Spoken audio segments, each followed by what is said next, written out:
What's up, guys? Shane Watson from Silverladder.com here. Advance warning, this is a record nerd post. That's all this video is. You have been forewarned. So if you get to the end of this and you're like, hey, this whole thing was a middle-aged guy in the suburbs rambling about vinyl, you knew what you were getting into. Today I went to my favorite record store, the Vinyl Record Dude in Scottsdale, Arizona. It is probably the best kept secret in the Valley of the Sun when it comes to records. There are stores in town that are bigger. There are stores in town that have better stock. The In Groove comes to mind, which is fantastic. But the Vinyl Record Dude is my absolute favorite because you are not going to pay as much there. They are not going to attempt to squeeze every penny out of you that they can get. They know what their records are worth, but they create the store in such a way that you can still stumble upon absolute treasures for incredible prices. Anyway, I'll include the address of their store down in the description and links to their social media. But this is what I got today. So David Bowie's Low. This is used, but it's in near mint condition. This is actually a reissue. It's a European pressing on the Parlophone label. This was during Bowie's German period. One of the favorite things I like about the Vinyl Record Dude is the bargain crates, $3 and under. They list the records in there as is, but most of them are just going to have some surface noise. Rarely have I bought a record from the bargain crate and had it really be beat up.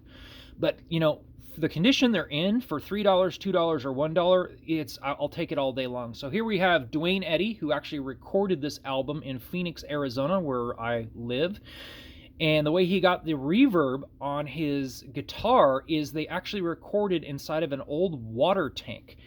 This was $2 as is, and as a matter of fact, if you look on the back, thinking of Duane Eddy, what do you think of? You think of Rebel Rouser. It was included in the Forrest Gump soundtrack, among other places. I have some other Duane Eddy, all of which I've purchased for $3 or under. And this transition is going to be kind of funny.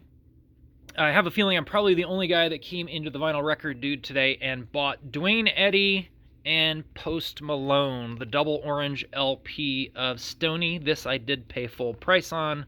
We're not going to talk about that.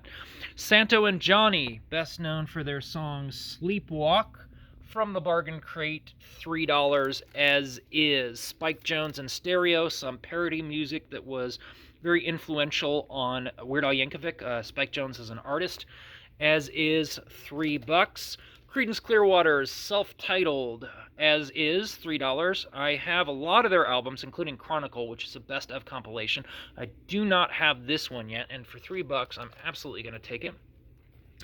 I bought this one for my dad. I've got it here now because I'm going to clean it in the spin clean before I give it to him. Murray the K's 1962 Boss Golden Gassers. That's quite a title.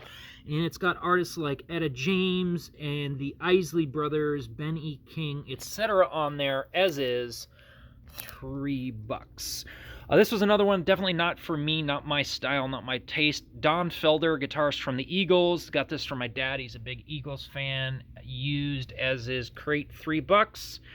Stevie Ray Vaughan. I like blues, but my wife is a much bigger blues fan than I am, so I picked up Stevie Ray Vaughan and Double Trouble. Couldn't stand the weather for her. This one was full price, VG plus condition, for $18. Bob Dylan. His debut album, Self-Titled. This is one of the few Dylan albums that I want on vinyl that I didn't already have on vinyl. I pretty much don't really want much of his on vinyl after the early 80s, and I think this is the last one I still needed on vinyl.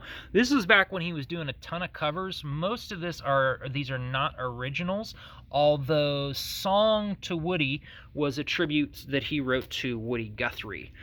Also purchased for full price, and you have to apologize. For some reason, this phone, even though it's in autofocus, is getting way out of focus right now. Black Sabbath Sabotage. Bought this one new sealed.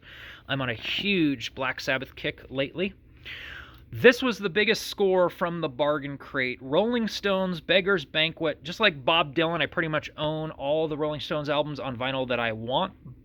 I did not have Beggars Banquet yet. Between this and Let It Bleed, Exile on Main Street, Let It Bleed, and Beggars Banquet are probably their 3 best albums, and I picked this up for $3 in the As Is crate. The reason it's As Is, and again, I'm going to apologize to you. I don't know what the deal with this, why it's not autofocusing.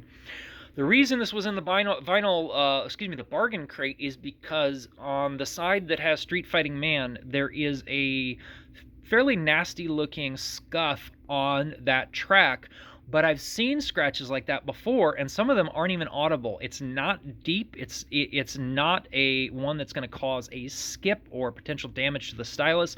So for $3, it's worth getting Beggars Banquet to have one side of it be playable. And then we got the Elvin Bishop Group. This is the last one. Elvin Bishop Group, if you're not familiar with Elvin Bishop, blues artist, $3, and I'm going to have to autofocus it, manually focus it again. $3, As Is. Hope you enjoyed today's vinyl record haul from the Vinyl Record Dude in Scottsdale, Arizona.